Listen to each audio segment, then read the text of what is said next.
رب اشرح لي صدري ويسر لي امري واحلل عقدة من لساني يفقهوا قولي. الحمد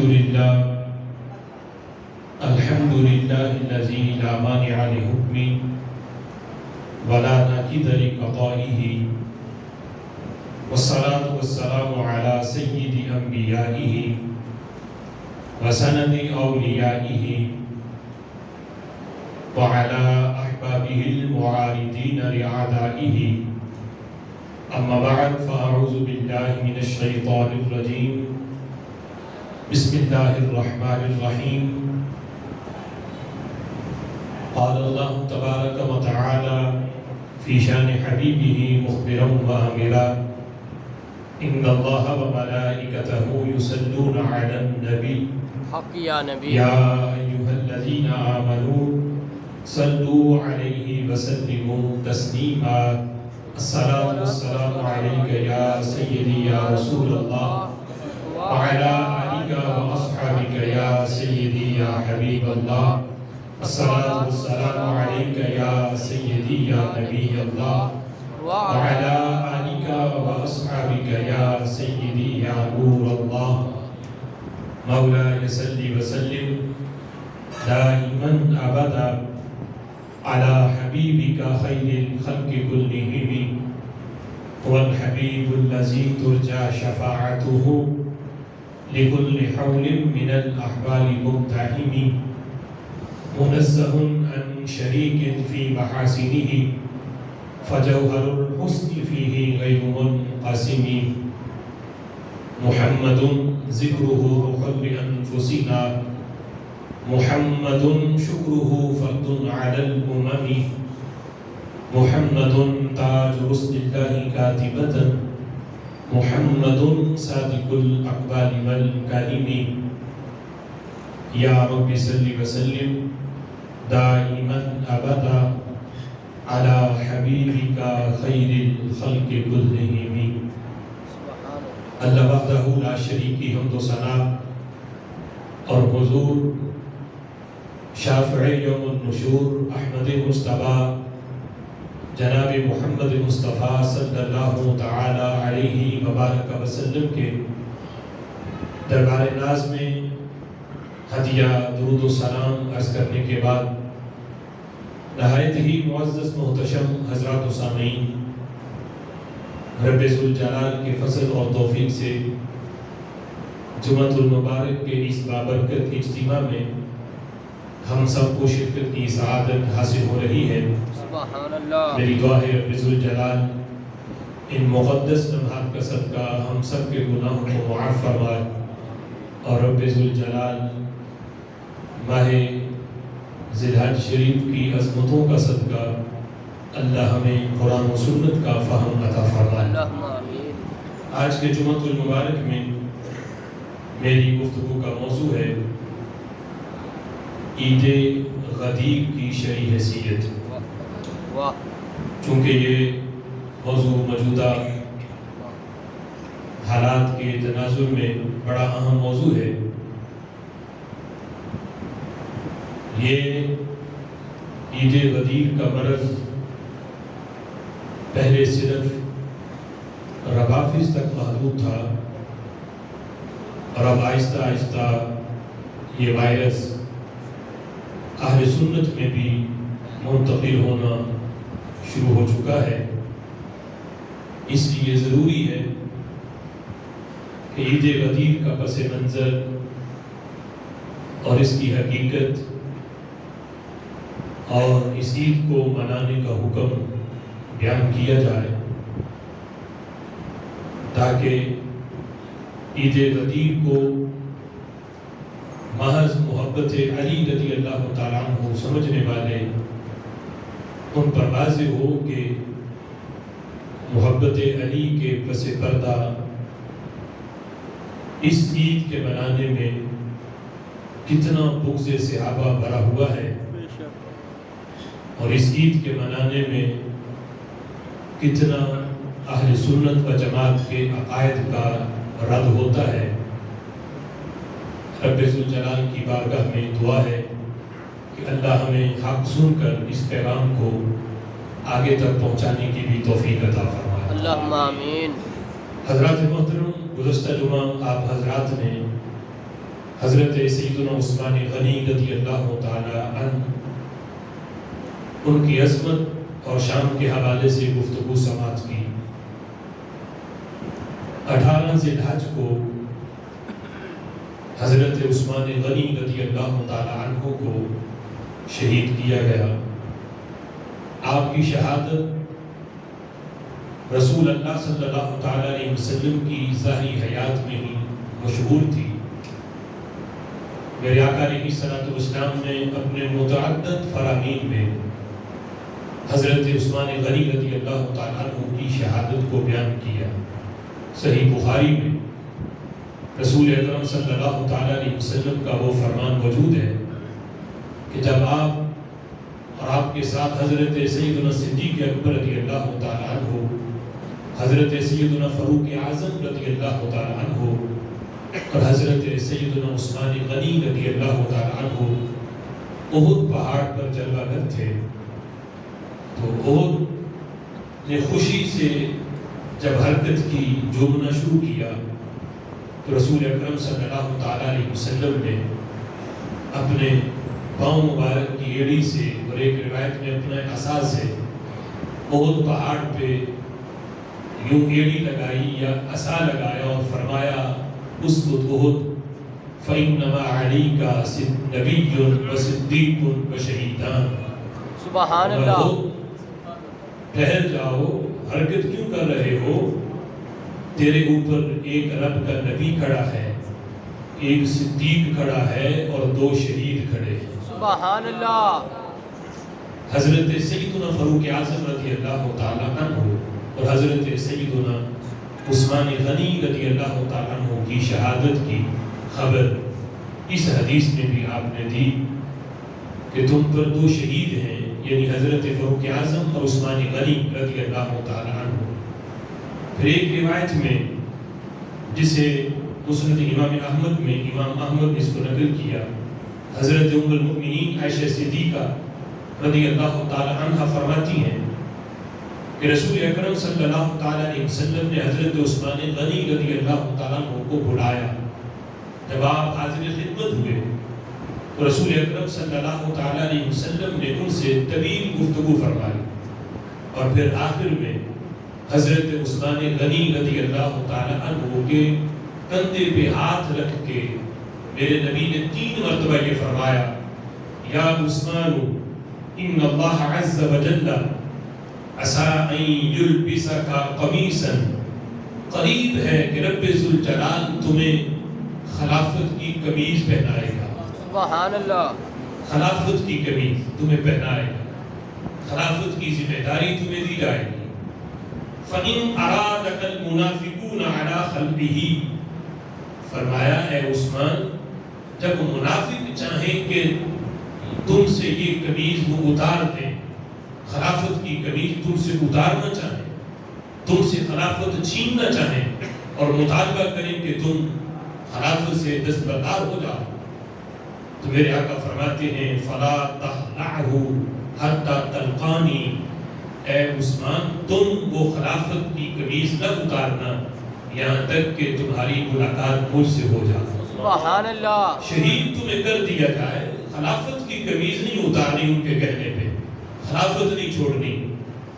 نبی پاک علیہ الصلوۃ والسلام کی یہاں بھی کتنی غیب کی خبریں ہیں۔ ایک یہ کہ میرے بعد عثمان تم خلیفہ بھی بنو گے، خلافت بھی تمہیں دی جائے گی، میرے بعد تم خلیفہ بھی ہو۔ پھر یہ بھی غیب کی خبر ہے کہ منافق چاہیں گے کہ تم سے وہ خلافت چھینے، خلافت سے دستبردار ہونے کا تم سے مطالبہ بھی کیا جائے گا، لیکن میرے آقا فرماتے ہیں اے عثمان فلا تخلعه، تم نے خلافت نہیں چھوڑنی، حتی تلقانی، یہاں تک کہ تمہاری مجھ سے ملاقات ہو۔ اور ایک روایت میں جسے حضرت کعب رضی اللہ تعالیٰ عنہ روایت کرتے ہیں، میرے آقا علیہ الصلوۃ والسلام نے اس فتنے کا بھی ذکر کیا جس فتنے میں حضرت عثمان غنی رضی اللہ تعالیٰ عنہ کو شہید کیا جائے گا، اس فتنے کا بھی ذکر کیا اور فرمایا میرے محبوب نے کہ قریب ہے کہ ایک فتنہ، یعنی فتنے کا ذکر کیا اور ساتھ فرمایا کہ وہ فتنہ دور نہیں، یعنی وہ فتنہ قریب ہے، میری ظاہری مثال کے بعد وہ فتنہ قریب ہوگا، زیادہ دور نہیں ہوگا، اور فرمایا کہ وہ بڑا سخت ہوگا۔ اب اس فتنے کا بھی ذکر حضور فرما رہے تھے تو حضرت کعب کہتے ہیں سامنے سے ایک شخص گزرے جنہوں نے اپنا چہرہ چادر سے چھپایا ہوا تھا، تو چہرہ چادر سے تو چھپایا تھا لیکن نبی کی نظر سے کون سا چہرہ چھپ سکتا ہے؟ وہ تو قیامت تک آنے والے ہر موتی کو دیکھ رہے تھے۔ حضرت کعب کہتے ہیں سامنے سے وہ شخص گزرے، چہرہ ان کا چھپا ہوا تھا، تو میرے محبوب اس فتنے کا ذکر کر کے ساتھ یہ فرمایا ھذا یومئذ علی الحق، اے کعب وہ سامنے جو بندہ گزر رہا ہے چہرہ چھپا کے، جس فتنے کا ذکر میں کر رہا ہوں، فرمایا اس فتنے کے دوران یہ بندہ حق پہ ہوگا، یہ بندہ حق پہ ہوگا۔ حضرت کعب کہتے ہیں میں پیچھے گیا جا کے دیکھوں کہ یہ کون ہے، تو کہتے ہیں وہ حضرت عثمان غنی رضی اللہ تعالیٰ عنہ تھے۔ سبحان اللہ۔ میں جب وہ خارجیوں کا، رافضیوں کا، بلوائیوں کا فتنہ اٹھے گا تو حضرت عثمان غنی رضی اللہ تعالیٰ عنہ پہ نجائز قسم کے اعتراض کریں گے، انہوں نے اپنے رشتہ داروں کو حکومت میں رکھا، اس طرح کے جھوٹے الزامات حضرت عثمان غنی رضی اللہ تعالیٰ عنہ پہ لگائے جائیں گے۔ فرمایا اس وقت تم اس تجسس میں نہ رہنا کہ کیا یہ الزامات سچے ہیں یا جھوٹے ہیں، میرے نبی نے اس وقت خبر دے دی، فرمایا جب یہ فتنے سر اٹھائیں گے میرا عثمان اس وقت بھی حق پہ ہوگا۔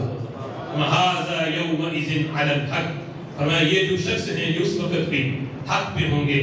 حضرت عثمان غنی رضی اللہ تعالیٰ عنہ کو یہ بلوائیوں کی عظیم سازش، اس کے بعد 40 دن بھوکا پیاسا رکھ کے حضرت عثمان غنی رضی اللہ تعالیٰ عنہ کو اس وقت کہ جب آپ قرآن مجید فرقان حمید کی تلاوت فرما رہے تھے اس وقت آپ کو شہید کیا گیا، حالانکہ باہر دروازے پہ کئی صحابہ، یہاں تک کہ حضرت امام حسن و حسین رضی اللہ تعالیٰ عنہما، حضرت مولا علی نے ان کی بھی ڈیوٹی لگائی کہ آپ نے حفاظت کے لیے یہاں کھڑے رہنا ہے، لیکن وہ بلوائیوں نے سامنے دروازے سے آنے کی بجائے پیچھے سے انہوں نے چھت میں سوراخ کر کے اندر داخل ہو کے حضرت عثمان غنی رضی اللہ تعالیٰ عنہ کو شہید کیا۔ اور یہ وہ عظیم سازش تھی جو عبداللہ بن سبا اور دیگر منافقین کی کوششوں کا نتیجہ تھا کہ جس کی پیدائش میں حضرت عثمان غنی رضی اللہ تعالیٰ عنہ کو شہید کیا گیا۔ یہ سازش عبداللہ بن سبا کی صرف حضرت عثمان غنی کے خلاف نہیں تھی، بلکہ پس پردہ ان کو شہید کرنے کے بعد یہ سازش پورے اسلام کے لیے تھی، اور آپ کی شہادت کے بعد مسلمانوں میں آج تک وہ اختلاف و تفرقہ وہ ختم نہیں ہو سکا، یہاں تک کہ حضرت عثمان غنی رضی اللہ تعالیٰ عنہ نے خود اس کی خبر دی تھی۔ آپ نے جس وقت اپنی شہادت سے پہلے وہ بلوائیوں سے جب خطاب کیا تھا اپنے گھر کی چھت پہ کھڑے ہو کے کہ اسلام میں سوائے 3 چیزوں کے کسی کو اسلام لانے کے بعد اس کو مارنے کی اجازت نہیں ہے، ایک یہ کہ وہ اسلام لانے کے بعد وہ اسلام سے مرتد ہو جائے، پھر اسلام کہتا ہے کہ اسے ختم کر دیا جائے۔ میں تو یہ کام بھی نہیں کیا، میں آج بھی اسلام پہ ہوں۔ دوسرا یہ کہ کوئی اسلام لانے کے بعد کسی کا ناحق قتل کرے تو پھر اسلام کہتا ہے کہ بدلے میں اسے قتل کر دو، میں نے تو یہ کام بھی نہیں کیا۔ تیسرا یہ کہ اسلام لانے کے بعد کوئی مسلمان ہو، مسلمان پھر شادی شدہ ہو، شادی شدہ ہونے کے بعد پھر وہ زنا کرے تو پھر اسلام کہتا ہے اسے رجم کر دیا جائے۔ حضرت عثمان غنی کہتے میں نے تو یہ کام بھی نہیں کیا، تو پھر کس بنا پہ تم میرے خون کے در پہ ہو، مجھے شہید کرنا چاہتے ہو؟ پھر یہ بھی فرمایا حضرت عثمان غنی رضی اللہ تعالیٰ عنہ نے، فرمایا اگر مجھے تم نے شہید کر دیا تو پھر جان لو قیامت تک تم اکٹھے ہو کے نہ نماز پڑھ سکو گے نہ اکٹھے ہو کے تم جہاد کر سکو گے، اکٹھے نہیں رہو گے، مسلمانوں کی اجتماعیت ختم ہو جائے گی۔ اگر تم نے مجھے شہید کر دیا تو پھر مسلمانوں میں اتنے تفرقے بنیں گے، ہر فرقے کی مسجد رد ہوگی، نہ اکٹھے ہو کے نماز پڑھ سکو گے، نہ اکٹھے ہو کے تم جہاد کر سکو گے۔ حضرت عثمان غنی رضی اللہ تعالیٰ عنہ کی شہادت کے بعد وہ تلوار جو اس وقت نکلی اور اس نے حضرت عثمان غنی رضی اللہ تعالیٰ عنہ کو شہید کیا، آج تک وہ تلوار پھر نیام میں نہیں آئی۔ آج تک مسلمانوں میں وہ اتحاد، وہ اتفاق پیدا نہیں ہو سکا۔ حضرت عثمان غنی رضی اللہ تعالیٰ عنہ کی ذات اس امن کی ضمانت تھی جسے میرے محبوب نے فرمایا تھا کہ اگر یہ شہید ہو گئے، ان کی شہادت کے بعد پھر وہ اتحاد اور امن کی صورتحال ختم ہو جائے گی۔ یہاں تک کہ حضرت انس بن مالک رضی اللہ تعالیٰ عنہ فرماتے ہیں کہ حضرت عثمان غنی رضی اللہ تعالیٰ عنہ جب تک زندہ تھے تلوار نیام میں تھی، تلوار باہر نہیں نکلی۔ ہاں، اللہ کے دشمنوں کے خلاف تو نکلی ہے، اپنوں کے لیے نہیں نکلی۔ فرمایا اس شہادت کے بعد تلوار نیام سے نکلے گی، قیامت تک پھر یہ نیام میں داخل نہیں ہوگی، اپنوں کے لیے نکلتی رہے گی۔ اپنوں سے مراد یہ ہے کہ جو مسلمان ہونے کا دعویٰ کریں ان کے خلاف نکلے گی، مسلمانوں میں انتشار پیدا ہو جائے گا، آپس میں اتفاق ختم ہو جائے گا۔ یہاں تک کہ امام اعمش نے اور حافظ ابن کثیر عساکر نے اس کو روایت کیا، حضرت حذیفہ بن یمان رضی اللہ تعالیٰ عنہ اس حدیث کے راوی ہیں کہ رسول اکرم صلی اللہ تعالیٰ علیہ وسلم نے فرمایا سب سے پہلا فتنہ میری امت میں، میرے ظاہری مثال کے بعد میری امت کے اندر سب سے پہلا فتنہ حضرت عثمان غنی رضی اللہ تعالیٰ عنہ کا قتل ہے، ان کی شہادت ہے، ان کو شہید کرنا یہ سب سے بڑا پہلا فتنہ ہے۔ اور فرمایا سب سے آخری فتنہ یہ خروج دجال ہے، کہ قرب قیامت جب دجال کا نکلے گا تو یہ آخری فتنہ ہے، اور سب سے پہلا فتنہ حضرت عثمان غنی رضی اللہ تعالیٰ عنہ کا قتل ہے۔ پھر فرمایا کہ جس شخص کے دل میں ایک دانے کے برابر بھی حضرت عثمان غنی رضی اللہ تعالیٰ عنہ کے قتل کی محبت ہو، قتل کی خوشی ہوئی، ایک دانے کے برابر بھی جس نے حضرت عثمان غنی کے قتل پہ خوشی کا اظہار کیا، یا اس کے دل کے اندر یہ حب پیدا ہوئی ایک دانے کے برابر بھی، فرمایا اگر اس نے دجال کا زمانہ پا لیا تو دجال کی پیروی کیے بغیر وہ بندہ دنیا سے نہیں جائے گا، وہ دجال کے فتنے میں مبتلا ہوگا۔ اب یہاں سے وہ روافض غور کریں حضرت عثمان غنی رضی اللہ تعالیٰ عنہ کے قتل پر رائی کے دانے کے برابر بھی جس کے دل کے اندر خوشی پیدا ہو، دجال کے فتنے اگر اس نے وہ دجال کا زمانہ پایا اس کی پیروی کیے بغیر دنیا سے نہیں جائے گا۔ آگے فرمایا کہ اگر وہ اس سے پہلے دنیا سے جا چکا ہو، دجال کا خروج بعد میں ہوا ہو، تو فرمایا وہ اپنی قبر میں بھی دجال پر ایمان لے آئے گا، اگرچہ قبر میں پہنچ چکا پھر بھی وہ دجال کی پیروی کرے گا۔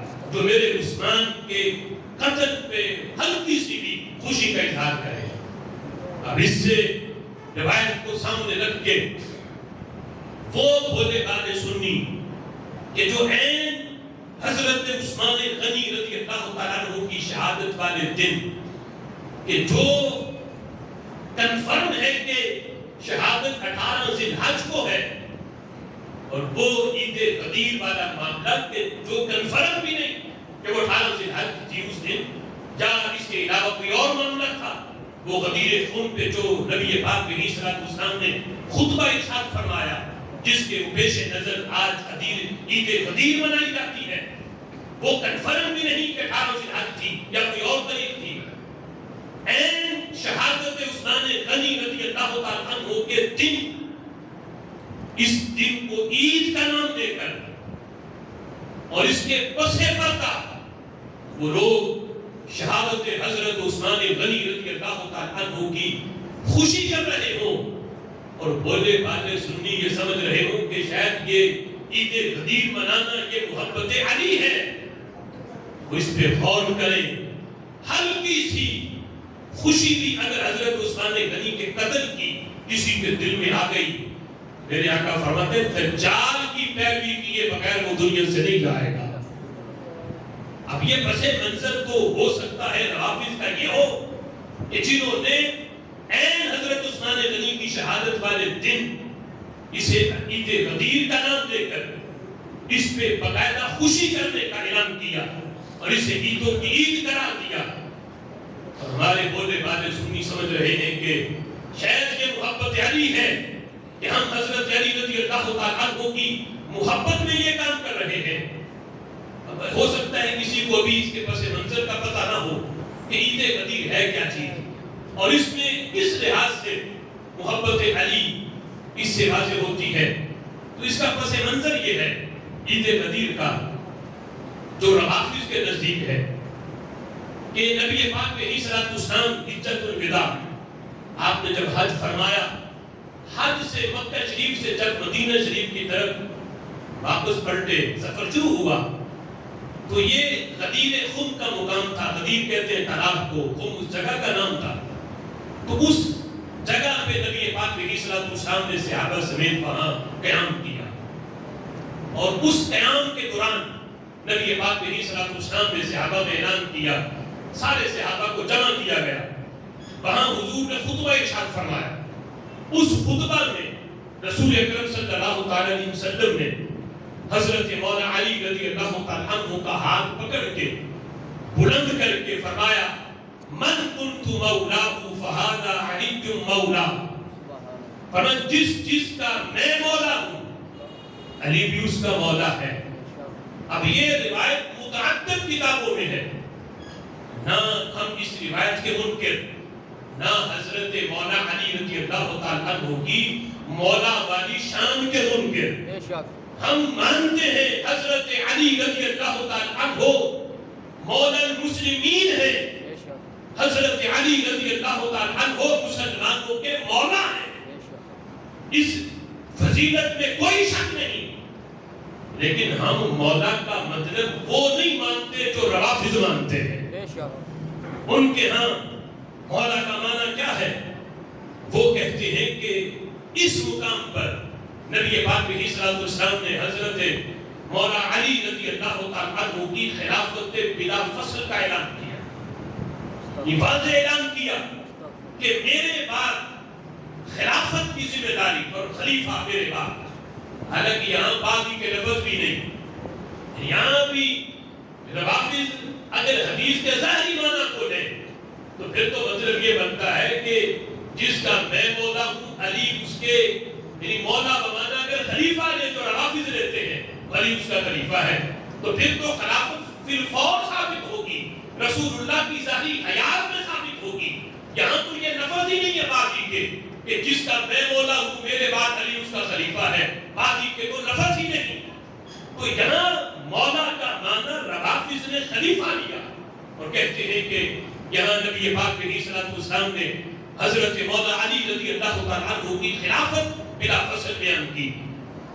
تو چونکہ غدیر خم کے مقام پہ حضرت علی کو روافض کے نزدیک خلیفہ بنایا گیا، تو اسی وجہ سے روافض آج 18 ذی الحج کو اس دن کو عید کا نام دے کر اس دن میں جشن مناتے ہیں، خوشی کا اظہار کرتے ہیں، حالانکہ 3 صدیوں میں اس عید غدیر کا نام و نشان تک نہیں تھا۔ غالباً 350 سال کے بعد ایک رافضی معز الدولہ بادشاہ تھا، اس نے اپنے دور کے اندر 18 ذی الحج کو عید کا نام دے کر اس پہ باقاعدہ رات کے وقت جس طرح عیدوں پہ بازار کھلتے ہیں، بازار کھلوائے گئے، باقاعدہ جشن کا اعلان کیا گیا، اور باقاعدہ جس طرح عید کی نماز پڑھی جاتی ہے اس طرح اس دن میں عید کی نماز پڑھائی گئی اور اسے عید کا نام دیا گیا، حالانکہ پچھلی 3 صدیوں کے اندر اس کا نام و نشان تک نہیں تھا۔ در بدر اس میں حضرت عثمان غنی رضی اللہ تعالیٰ عنہ کی شہادت کی خوشی تھی، اور ظاہری نام اس کو حضرت مولا علی رضی اللہ تعالیٰ عنہ کی محبت کا دے کر کہ اس دن چونکہ رسول اللہ نے کو خلیفہ بنایا تھا، خلیفہ بلا فصل، اس وجہ سے یعنی اس کو عید کا نام دے کر آج اسے عید غدیر کے نام پہ منایا جاتا ہے۔ اور افسوس کہ یہ مرض پہلے صرف روافض میں تھا، اتنا مشہور نہیں تھا، اور آج دیکھنے میں آیا گزشتہ چند سالوں سے یہی مرض جب سوشل میڈیا کا عروج ہوا، اب کچھ بولے باتیں سننی بھی فیس بک پہ سوشل میڈیا پہ اس دن مبارکباد کرتے ہوئے نظر آ رہے ہیں۔ اگر اس دن کی حقیقت کو جان کر حضرت مولا علی کو خلیفہ بلا فصل مان کر کوئی عید غدیر منائے تو یہ کفر ہے، اور اگر کوئی بندہ جسے حقیقت کا پتہ نہیں تھا محض محبت علی میں یہ مناتا ہے اور مبارکباد دیتا ہے تو یہ حرام ہے۔ اسلام میں کسی طرح بھی اس دن کو عید کا دن قرار دینا اور اسے عید کے طور پہ منانا اس کی اجازت نہیں ہے، یا یہ کفر بنتا ہے یا یہ حرام ہے۔ وہ روافض کی مشابہت کی وجہ سے، اور میرے آقا فرماتے ہیں جو جس قوم کی مشابہت اختیار کرتا ہے وہ انہی کے ساتھ ہوتا ہے، لہذا چونکہ یہ روافض کی ایجاد ہے اور روافض کا یہ دن منانے پہ اہل سنت کے کتنے عقائد کی اس پہ تجزیہ اڑائی جاتی ہے، لہذا اس دن کو عید کا دن قرار دینا اسلام کسی طریقے سے بھی اس کی اجازت نہیں دیتا۔ پھر روافض جو مولا کا معنی خلیفہ یہاں سے نکالتے ہیں تو میں پوری روافض کی تحریک اور جتنے بھی ان کے مدعا کی پیداوار کے ذاکر ہیں ان کو چیلنج ہے کہ مولا بمانا خلیفہ، مولا بمانا خلافت، مولا بمانا امامت کسی لغت کی کتاب سے کوئی دکھائے کہ کسی، چونکہ عرب لفظ عربی کا ہے اور یہاں چونکہ عبادت میں لغت کا بڑا عمل دخل ہے، کوئی دکھا کسی لغت کی کتاب کے اندر کسی نے مولا کا بمانا خلافت کیا ہو، مولا کا بمانا امامت کیا ہو، ایران والوں کو بھی ساتھ ملا لو اور جو مر چکے ہیں انہیں بھی قبروں سے نکالو، کوئی مولا کا معنی خلیفہ نہیں دکھا سکتا۔ بے شک بے شک قرآن میں بھی یہ لفظ آیا، اگر یہ لفظ کا معنی خلیفہ ہے، اس حدیث میں لفظ 2 بار ہے تو پھر دونوں جگہ پہ خلیفہ معنی بنتا ہے۔ اگر مولا بمانا خلیفہ ہے، ایک مرتبہ آیا من کنت مولاہ، حضور فرمایا جس کا میں مولا ہوں، تو یہاں بھی وہ بمانا خلیفہ لو، پھر مطلب یہ بنے گا کہ جس کا میں خلیفہ ہوں، تو حضور کس کے خلیفہ تھے؟ وہ تو خود رسول ہے، سارے نبی ان کے خلیفہ، اس وقت حضور کس کے خلیفہ ہیں؟ وہ تو خدا سب ہے اور رسول ہے، نبی ہے، کسی کے خلیفہ نہیں۔ تو ایک ہی روایت کے اندر تھوڑا سا پہلے لفظ مولا ہے، اس کا معنی تم مولا لے رہے ہو اور اگلے والے لفظ کا معنی تم خلیفہ لے رہے ہو، یہ کیسی حماقت ہے؟ یا تو لینا ہے تو دونوں کا معنی خلیفہ لو، اگر لو گے تو پھر کسی طرح یہ روایت درست نہیں بنے گی۔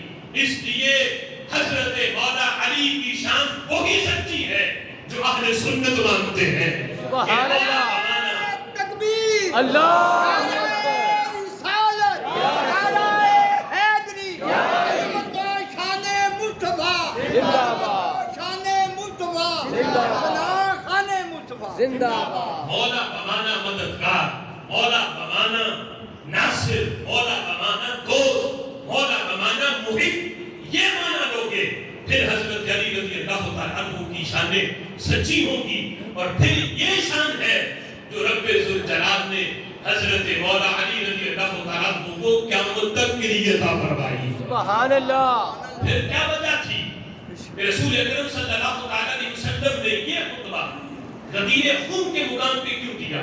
کسی اور جگہ پہ یہ لفظ کیوں نہیں بولے؟ غدیر خون کا مقام کیوں، اس کا انتخاب کیوں کیا؟ اگر روافض نے جو معنی نکالا اس سے کہ رسول اکرم صلی اللہ علیہ وسلم نے اپنے بعد جس نے خلیفہ بننا تھا اس کا اعلان کیا، تو پھر اتنا اہم اعلان تھا تو یہ مقام وزیر خون کا تو نہیں بنتا تھا، یہ مقام تو میدان عرفات کا بنتا تھا۔ سبحان اللہ۔ کہ جب اعلان اہم ہے تو پھر اس موقع پر اعلان کیا جاتا جہاں پوری دنیا سے آئے ہوئے لوگ وہاں پہ موجود تھے، وہاں میدان مینا کے اندر جو میرے نبی نے خطبہ دیا وہاں اعلان کیا جاتا، تو پتہ چلا کہ نہ مینا میں کیا نہ عرفات میں کیا، غدیر خم پہ کیا، تو پتہ چلا یہاں خلافت کا اعلان نہیں تھا بلکہ ایک وقتی مسئلہ بنا تھا اس جگہ پہ، جس کی وجہ سے یہ اعلان کرنا پڑا۔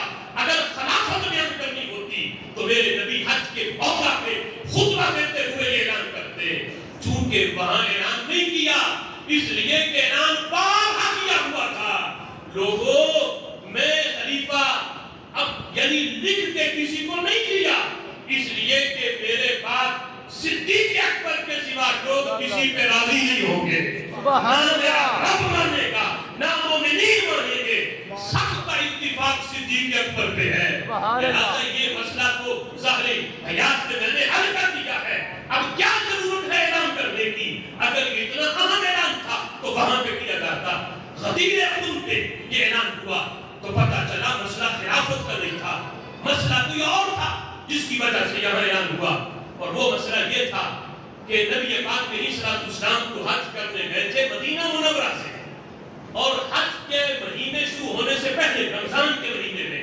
حضرت مولا علی رضی اللہ تعالیٰ عنہ کو میرے نبی نے یمن بھیجا، وہاں خمس اکٹھا کرنے کے لیے اور دیگر معاملات کو حل کرنے کے لیے، وہ تو یمن کے ہوئے تھے حضرت مولا علی، اور یمن سے ڈائریکٹ مکہ مکرمہ میں حضرت علی رضی اللہ تعالیٰ عنہ 4 ذی الحج یا 5 ذی الحج کو حضرت علی یمن سے مکہ مکرمہ پہنچے رسول اللہ کی بارگاہ میں، اور وہاں سے صحابہ بھی آئے، دیگر کچھ اور لوگ بھی تھے، پورا قافلہ تھا، اور یمن سے جو لوگ حضرت مولا علی کے ساتھ آئے انہوں نے کچھ شکایتیں کی حضرت علی کے بارے میں رسول اللہ سے کہ انہوں نے یہ کر دیا یہ کر دیا۔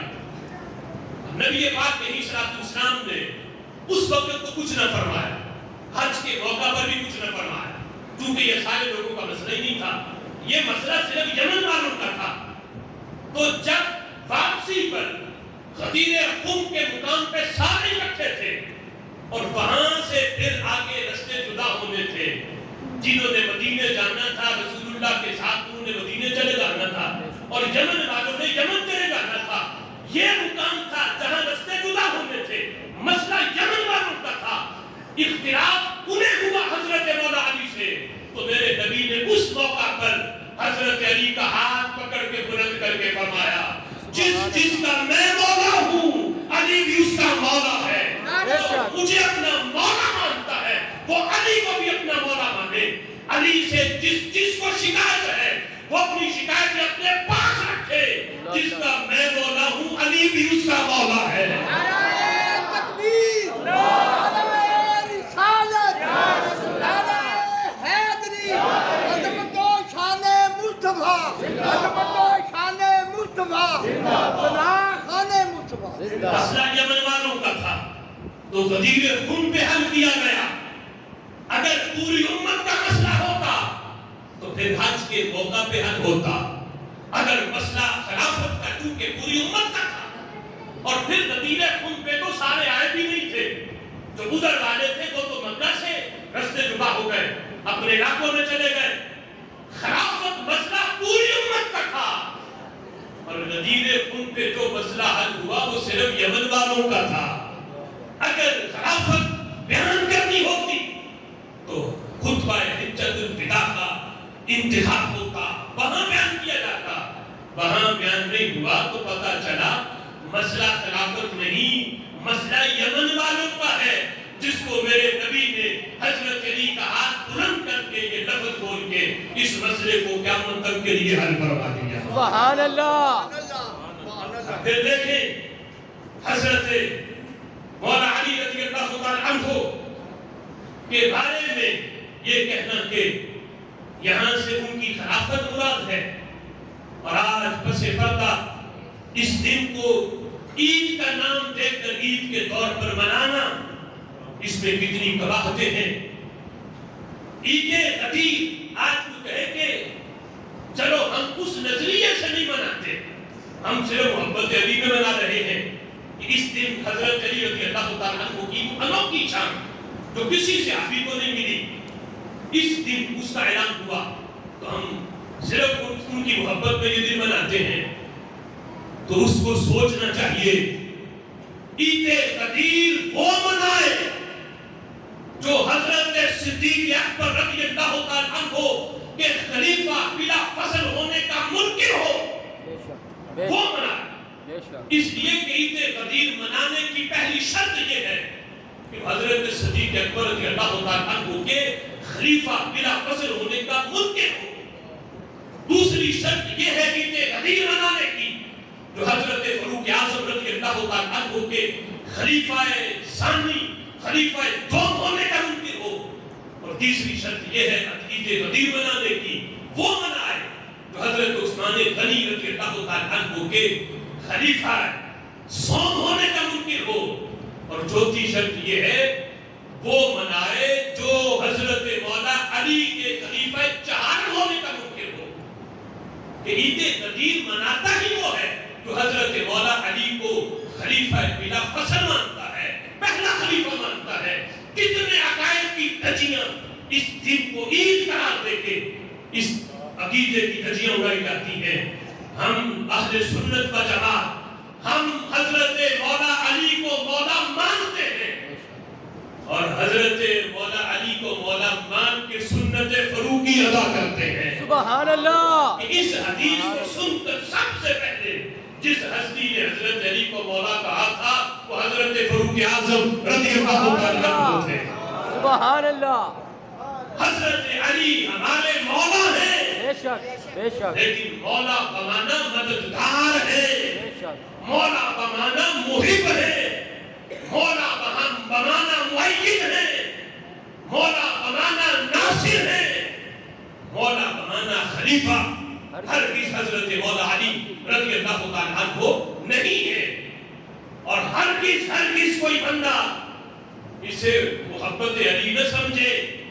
محبت علی کی پہلی شرط حضرت صدیق اکبر کو خلیفہ بلا فصل ماننا ہے، یہ ہے محبت علی کی پہلی شرط۔ اس لیے ہم آتے ہیں ان لوگوں پہ کہ جو مولا بمانا خلیفہ نے اور 14 صدیوں کے بعد انہیں یاد آیا، یا جس وقت رسول اللہ کے ظاہری وصال کے بعد سقیفہ بنی سعدہ کے اندر صحابہ حضرت صدیق اکبر کے ہاتھ پہ بیعت کر رہے تھے، کیا ان صحابہ میں کوئی ایک صحابی بھی نہیں تھا جو غدیر خون کے مقام پہ موجود ہو اور جس نے رسول اللہ کا یہ فرمان سنا ہو اور اس نے اٹھ کے کہہ دیا ہو کہ کیوں خلافت حضرت صدیق اکبر کو سونپ رہے ہو؟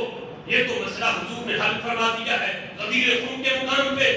جانتے نہیں ہو کہ رسول اللہ نے ہاتھ پکڑ کے حضرت علی کا کہا تھا من کنت مولاہ فہذا علی مولاہ، پھر کیوں خلیفہ بناتے ہو حضرت صدیق اکبر کو؟ یہ مسئلہ تو حل ہے۔ کیا قیامت تک پوری لافظیت کسی صحابی کا قول اور کسی صحابی کا فرمان اس مقام پر نہیں دکھا سکتی کہ جس نے دلیل کے طور پر اس حدیث کو دلیل بنا کے حضرت مولا علی کی خلافت کو بیان کیا ہو۔ کیا وہ بات جو صحابہ نہیں سمجھ سکے آج کی موتا کی پیداوار کو سمجھ آتی تھی کہ جن کی اصل کا ہی پتہ کوئی نہ ہو؟ ان لوگوں کو سمجھ آنی تھی کہ مولا کمانا خلیفہ ہے، اور وہاں ہزاروں صحابہ جو صدیق اکبر کے ہاتھ میں بیعت کر رہے تھے انہیں مولا کمانا سمجھ میں نہ آیا اور انہوں نے دلیل کے طور پہ حدیث غدیر کیوں نہ پیش کی؟ ان سے بڑھ کے عقل مند کوئی نہیں، ان سے بڑھ کے رسول اللہ کے فرمان کو سمجھنے والا کوئی نہیں۔ سارے صحابہ کو پتا تھا کہ مولا کا معنی کیا ہے اور یہ بھی پتا تھا کہ رسول اللہ کے بعد خلافت کا حق کس کا ہے۔ حضرت علی کو انہوں نے مولا بھی مانا ہے اور صدیق اکبر کو پہلا خلیفہ بھی مانا ہے۔ یہ ہے حضرت مولا علی رضی اللہ عنہ کی سچی شان۔ کہ مولا بھی مانو اور صدیق اکبر کو پہلا خلیفہ بھی مانو. یہ ہے محبت علی. ہمیں ایسی محبت قبول نہیں کہ جو شرعی حدود کو تراش کر کے حضرت مولا علی سے کی جائے. ہمیں کیا خود حضرت علی کو بھی قبول نہیں. اور یہ میں بارہا یہ حدیثیں سنا چکا کہ حضرت مولا علی رضی اللہ تعالیٰ عنہ کے اپنے دور خلافت میں جب کسی نے حضرت علی رضی اللہ تعالیٰ عنہ کو یہ کہا کہ علی تمہارا نمبر تو پہلا تھا، ڈر کے چوتھے نمبر کا تم انتظار کرتے رہے. آج جو روافض کا باقاعدہ ایک عقیدہ ہے تقیہ والا. جب ان سے کہا جائے نا کہ ایک طرف شیر خدا بھی کہتے ہو اور ایک طرف یہ کہتے ہو کہ ڈر کے چوتھے نمبر کا انتظار کیا، کہتے ہیں انہوں نے تقیہ کیا ہوا تھا. تقیہ یہ ہے کہ کسی حالات کے پیش نظر حکمت عملی سے حق کو چھپا کے جو غیر حق بات ہے اس پہ عمل کر لیا جائے. تو حضرت علی کو تو پتہ ہے خلیفہ میں ہی ہوں، لیکن وہ انتشار نہیں چاہتے تھے، اس لیے تقیہ کر لیا اور ان کے پیچھے نمازیں بھی پڑھی تقیہ تن اور ان کے ہاتھ پہ بیعت بھی کر دی. یہ سارا تقیہ تن کیا. تو کہتے ہیں تقیہ کرنے میں بھی ثواب ملتا. تو حضرت علی کو اس کام کا بھی ثواب ملا. معاذاللہ ہم کہتے ہیں کہ جسے تم تقیہ کا ان کے اوپر بہتان لگاتے ہو تم کوئی اور علی ڈھونڈو. ہم اس علی کے ماننے والے ہیں جسے شیر خدا کہا جاتا ہے، جس نے پاور اتنی تھی.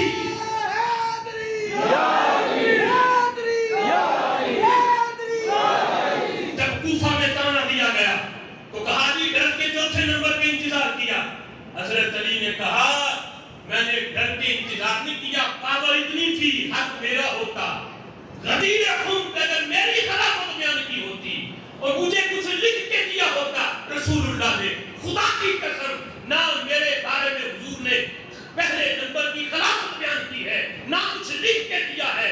اگر نمبر میرا ہوتا تو پاور اتنی تھی ایک دن بھی نمبر پہ بیٹھنے نہ دیتا، چادر کھینچ کے اتار دیتا ممبر سے. اگر حق میرا ہوتا مجھے تو فخر ہے میں نے ابو بکر کے ہاتھ پہ بھی بیعت کی ہے، عمر کے ہاتھ پہ بھی بیعت کی ہے. سبحان اللہ. نمبر میرا ہوتا تو میں کھینچ کے اتار دیتا. اس ان کے ہاتھ پہ بیعت کی ہے تو دل سے مانا ہے. جس کو میرے نبی نے پہلا نمبر دیا ہے علی نے بھی اسے ہی پہلا نمبر دیا ہے. سبحان اللہ. یہ ہے محبت علی.